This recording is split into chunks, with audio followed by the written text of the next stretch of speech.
Welcome back, everybody. Today I want to take a look at a deck from the 2003 e-card format.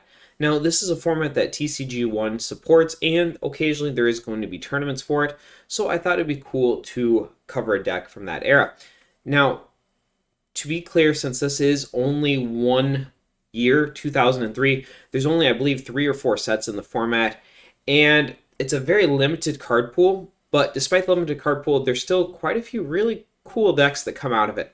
The one that I want to talk to you about today is going to be a Steelix Gengar deck that I created, and essentially the main strategy of the deck is to take advantage of the format's relatively low hit points and relatively low damage output, and kind of a unique spread strategy we got going on here. So essentially what we're going to do is we are going to use Steelix's Earth Rift, which does 10 damage to each of our opponent's Pokemon. Then we flip coin. If tails, we can't use that attack on our following turn. Now, we do play a couple of ways to reset it, so don't worry about flipping tails, but essentially it's for 2 energy, we do 10 to everything, and we basically just try to loop that at the start of the game. Essentially, the first 3 prizes our opponents take should all be Steelix, and at that point, hopefully they've got a pretty damage-soaked board. At that point, we start using Gengar, which can stack. So if we have 2 Gengars in play, we can use it twice, 3, etc. But essentially, we start moving damage counters around in unique ways. We start taking really easy prizes. And Hide in Shadows not only protects Gengar, but 40 damage for 3 energy is pretty solid in this format as well. So let's go ahead and just start breaking down the deck here. Essentially, 4 Onyx, nothing too special here. You just need the Onyx to get to the Steelix. I did opt to play that 4th Onyx, not only to help with pricing, but also to increase our odds of starting with it. Onyx is going to be the preferred starter for the deck. 3 Steelix, talked about it already a little bit. Essentially what's in there for the Earth Rift attack. I do want to note, as a metal type, it can take advantage of metal energy, and 100 HP is actually pretty solid in this format, especially for just a stage 1. So combine that with some reduced damage through the metal energies, and Steelix could be sticking around for a couple of turns. I will say there is some good fire decks in this format, so that's something to be conscientious of, but I found in a lot of my test games that even fire decks in a lot of situations will have to two-shot Steelix, and they're not going to be putting a ton of like 50-60 damage pressure on you on the second or third turn of the game. So hopefully in even a rough matchup like that, you're still going to get some pretty decent Earth Rifts off.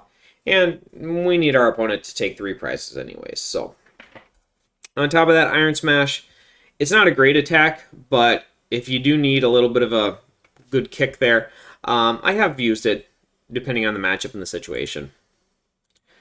Next up, we go into our Gengar line, 4 Ghastly. Once again, I play 4 here, mainly just to help with bad pricing.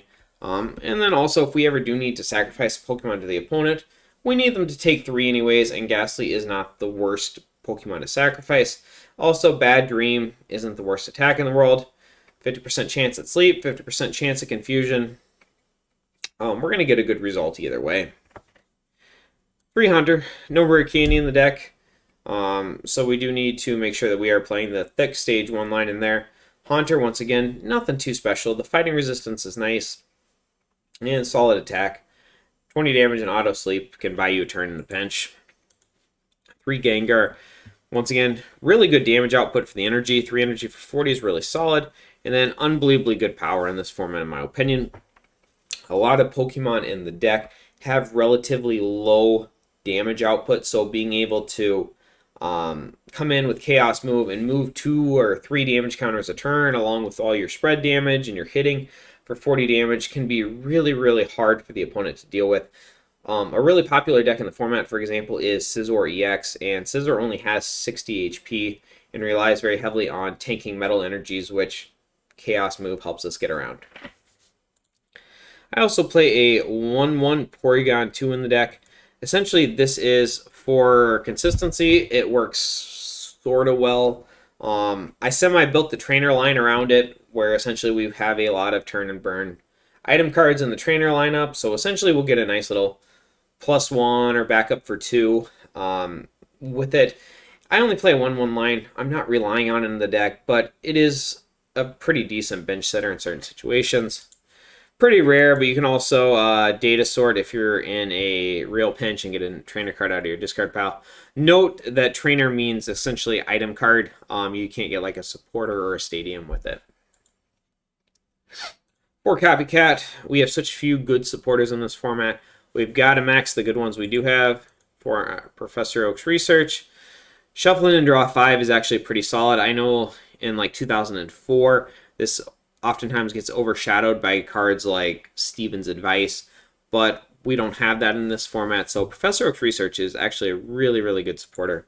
And then for Underground Expedition, I've been loving this card in 2004, and I love it in 2003 as well. So just basically we just maxed the three, in my opinion, three best supporters in the format and put them each at 4 in the deck.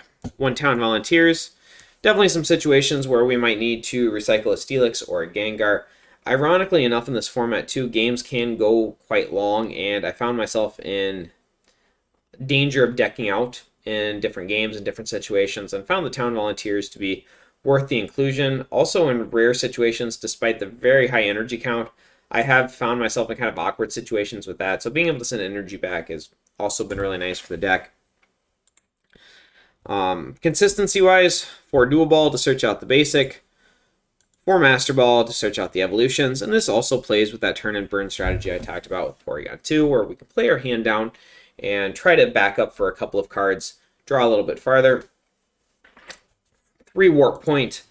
Warp Pointing is just good in general. It plays well with Chaos Move and Earth Rift. Not only can that help us reset Earth Rift if we get Tails, but it also, in combination with Chaos Move or Hide in Shadows, we can basically, if our opponent is trying to sacrifice something like, oh, hey, I'll give you this Pokemon that already has 40 damage on it or something, then we can Warp Point it back, make them choose a less desirable Pokemon to give us, and then we can pick off the weak one on the bench with Chaos Move or Earth Rift. Energy lineup. Actually, before we go any further here, there is some cool little things in the format for items, but they come across as more cool than really beneficial in my opinion. Things like Weakness Guard, Memory Berry, just stuff like that where it's like, oh, this could be fun, but it doesn't really overshadow playing consistency cards or a higher warp point count, for example. Energy lineup here, we do play 17 energy. I really don't want to miss energy drops with this deck. It's going to be very common you want to power up probably at least 2 Steelixes and 2 Gengar, so you are looking at, ironically, kind of a heavy energy intensive deck over the course of an entire game. While these are relatively low energy attacks, per Pokemon, having to power up 3 or 4 of them over the course of a game, it does add up. So I do play a little bit higher energy count here. For Metal Energy, obviously this works incredibly well with Steelix. Do note here in this format that any damage done to a metal Pokemon is reduced by 10. If the Pokemon Metal Energy is attached to isn't metal, reduce that damage by 10. So essentially, like, we could put it on Gengar. Gengar would take 10 less damage, but then it would deal 10 less damage. So it's a little bit different than maybe what you're used to in the more current format.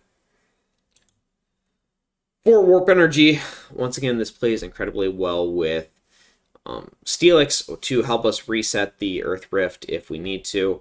Or if, for example, in the later stages of the game where we hide in shadows, so we use Gengar, hit him for 40, and then switch to something on the bench, like let's say maybe a Steelix that we know can tank a hit, then on the following turn we can just Warp Energy it back to the bench. We've got some room in the energy lineup, so playing Warp Energy plays really well with the deck. And then, of course, 9 Psychic Energies.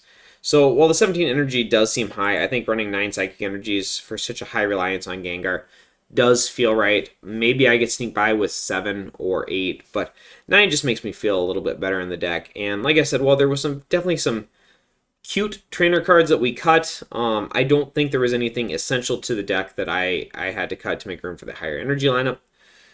But essentially, this is going to wrap up the Steelix Gengar deck for the 2003 E-card format. Like I said, it's a fun format to play. It's a very limited card pool, but there is some unique decks in there, and it can be, if you're looking for something a little different to try, I definitely recommend checking this out on TCG1 and maybe seeing if you can get in on the occasional tournament.